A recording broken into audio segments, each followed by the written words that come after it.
And each month we have one of the Cabinet members just highlight some of the areas that they've been working on in the past few weeks and months. And today it is the turn of Marisa Heath. So, Marisa, over to you. Hi, I just knocked off my name tag, but for those who aren't sure who I am Marisa, and I have the environment portfolio. And one of the items under the environment portfolio is the countryside and what we do with our land. Later on in this agenda, we're going to be talking about the Climate Change Delivery Programme and the one-year update. So I'm not going to talk about net zero in this update, if that's okay, Leader. Instead, I'm going to talk about land, nature recovery and biodiversity. And you will have seen, thank you, you will have seen that the report is quite lengthy and it includes some nice pictures, which I hope were entertaining. I won't speak to all of the report, but because we know it's an issue residents are really passionate about, we thought it would be useful to have this detail so that people can look it up and read about it themselves. And I'll just put out some of the salient points now. We've got a really big responsibility given to us by government, which is leading what we're calling nature recovery strategies. The UK, as many of you may know, is one of the most nature-depleted countries in the world. And I think it's about 13% of our species of wildlife are at risk of extinction. And in Surrey alone, we've got something like 972 species whose numbers are in decline and 626 that are now extinct in the county. So it's quite a serious issue. And a really important aspect of nature recovery strategies in this programme that we're going to be having to lead is on stakeholder engagement. And for us, that means going beyond the usual suspects that are perhaps always engaged in this area and whose involvement we very much welcome, but out more broadly to all of our community to understand their role in this and the voice they can lend to it. And I think the relevance of me mentioning that is that we recognise here that we have a role to facilitate and lead, but we're actually just the custodians of the great Surrey countryside. And it's the residents who are really the main people here that will help us with nature recovery. So it's really important that we engage, and I hope that residents will come forward and be part of this work. At Surrey County Council, our team have shown some really good leadership over the last year. They've made a focused effort to increase our countryside.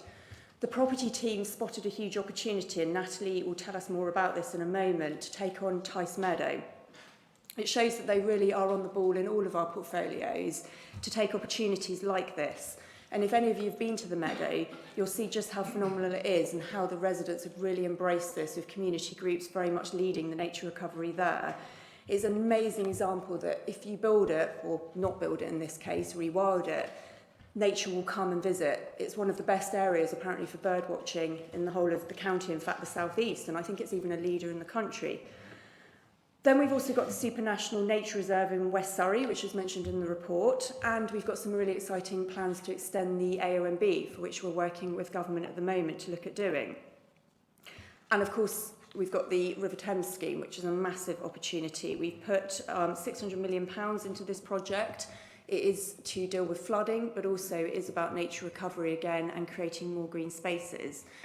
And it might sound like a really small thing, but it's got the ecologists really excited. Recently, a mayfly, which was thought to be near extinction and hadn't been seen for nearly 50 years, was found at the River Thames site by the ecologists working on the project to assess what we need to do there. And that actually hit national news because it was considered such a great thing to find this mayfly. So basically, I think if we do this work, we will be able to really turn around what we've seen in Surrey with the degradation of the wildlife and across the UK. And at Surrey County Council, I think it's clear that we have put substantial resource into trying to make this happen already, let alone the work to come. So there's been financial investment, as I've just mentioned, with the 600 million spent on the River Thames scheme, but also the money spent on Tice Meadow. And we've also put huge resource in terms of our staff into protecting, expanding and nurturing our green space. And it's an issue that really gets our staff engaged and interested. And then, of course, we've got all of our community people as well who come and lend their time to making these things work. But nature recovery and the work we do isn't just limited to what we see. It exists deep in our soil, and there's thousands of life forms beneath us, creating our food systems and our well-being. And that's why we're also looking at how we work with farmers across Surrey, because we are the custodians, again, of a large amount of farmland. How can we produce food in a more sustainable way, as well as protecting our air quality and working towards our net zero goals, as well as the habitat creation? We're looking at regenerative models, shifting away from intensive models, which will create that better soil environment, and that should hopefully equal more food and the higher levels of biodiversity. Possibly sounds a bit idealistic, but actually the ecosystem can deliver for us, and we should have trust in it and work with it, not against it. And it would be remiss of me to just talk about countryside, because actually that nature recovery work will grow across the whole of the county, and it will be connected into neighbouring landowners, neighbouring authorities, the small parks, the gardens, and even those shrubs and planters we're going to be putting on our high streets and in those more urban areas. So that's why partnership continues to be absolutely vital and the key focus for us. Nature recovery will be done with our community. And we're not being naive in not acknowledging there's some risk to nature recovery. We still have to provide housing, the kind of housing that will keep key workers in Surrey. That's something we know we have to do. So we need to work with the Greener Futures Partnership and with our districts and boroughs to make sure nature recovery can be working around that planning process and to find the balance. And of course, next year we'll see the retained EU revocation and reform bill going through, and there's some risks in there for wildlife as we look at what we're doing with that legislation, which Surrey will continue to maintain its lobbying efforts and making sure it gets a voice on the national stage as well. If I move away from nature just for a moment and talk about climate adaptation, which is also mentioned in this report, and you'll be hearing more about this as we go into 2023. All of the work on the climate change delivery plan is about protecting us for the future, but we all know as elected members that residents are feeling the impact of changing climate patterns, weather patterns now, with a combination of wildfires that we've seen, droughts, and now floods happening. And we've got to deliver resilience now. There's a number of projects that are in play, from the Fire and Rescue Service, who've invested tremendously in their fire service to protect us in the countryside, over to the Surrey flooding teams who've been working to deliver not only a huge project like the River Thames scheme, but also numerous smaller projects to protect us from flooding. We've got finite resources, we know that, but we are trying to cover all the areas relating to climate change. And I think it's got to be recognised that whilst there is an environment team, the work actually goes much further across this authority into the rest of our staff who are delivering really important purposeful work, from the flooding team, from fire and rescue, from the highways team, and even broader than that. So I think we can reassure residents at this point that we have that in mind as well, and we are doing work, and they will get more detail on that early in the new year.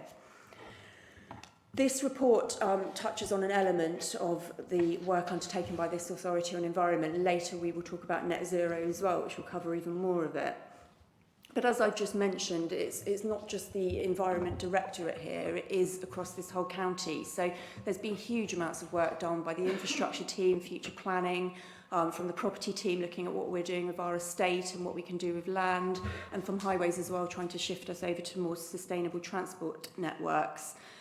We are really aware we've got to find a way of communicating all of this work, because it is tremendous what's going on, the amount of it, and we are trying to deliver new methods of engagement through newsletters and social media. We're also adapting our approach to make sure that what we talk about environment links into the other issues Surrey residents are facing. So you'll all be aware of the joint work we've been doing on the fuel poverty, for example, as a good example of that. We're not delivering these climate goals blind to the wider concerns of people who still want value for money and want to ensure services are delivering. But we are very clear that when we're doing things to protect our countryside and deliver our net zero goal, we don't do it in isolation. Long-term reduction in reliance in fossil fuels will benefit our residents and indeed us running our own buildings and vehicles. Long-term, it should leave us with more money to put into the issues which concern residents, such as protecting vulnerable people. And nature recovery can go hand in hand with those aspects like social green prescribing and giving residents respite and tackling mental health, which hopefully my Deputy Member for Environment, Paul, may touch on in a moment. Every aspect of the work we do, and I hope this report sort of illustrates that to some extent, is done with multiple outcomes in mind, and that ethos that drives us through of no one left behind. And I think the environment is one of those areas where we really can ensure no one is left behind. It belongs to everyone. It's accessible to everyone. They should have a say in the way that we run it. And as I said at the beginning of this speech, it is about us being the custodians for all of those 1.2 million residents who this land belongs to, and more so, and all of the nature and wildlife that exist on there. So I hope this report gives a bit of a flavour of what we're trying to achieve with our countryside and the ambition we have, and our willingness to be open to engagement on it as well. Leader, if I may, I'd ask my deputy to just make a couple of comments on some of the work he's been doing, because he's been actively out there on our countryside and working with the community. Thank you. Thank you, Marisa. I just thought I'd touch upon a few of the things that I've done to support Marisa since I took over the deputy role in September. I visited several nature reserves in the county, on my bike of course, and seen firsthand how nature is providing the perfect environment for people who come under adult social services by giving them training opportunities to get them into work. The benefits of this work facilitated by Surrey Choices are too numerous to mention, but the perception of adult social care is day centres with people playing games. In Surrey, our innovative approach means that residents under our care are thriving, feeling valued and getting healthy in body and mind as contributing members of the community. It's fantastic to see that our local nature environment is facilitating this. I also visited young people at Norbury Sawmill under the Youth Offer team to see how they are turning their lives around by working with nature in the rural economy. Again, an example where the natural environment is providing a calming and inspiring way to support young residents in our county and helping them make better life choices, but also a way of plugging the skills deficit Matt's team are working on. And I can't commend highly enough the officers who are working with those young people, really inspiring leaders, and yeah, I was blown away by what I saw there. Now, I've also been working quite closely with our communications professionals to get residents excited about nature and the environment on their doorsteps, waiting to be discovered and explored. By optimising our comms to inspire residents to get out in the countryside, we'll get more people excited about nature and ultimately spark a love for the environment they inhabit and impact. This is one way of trying to address behaviour change. And finally, I'd just like to say that the Council's Green Champions Network, made up of Surrey County Council staff, are showing great leadership, helping shape the Council's greener future, but physically getting involved in the community. On Friday, I joined the network on the Basingstoke Canal, where they cleared 2.5 tonnes of floating pennywort, an invasive aquatic plant that inhibits biodiversity. Thank you. Thank you both very much.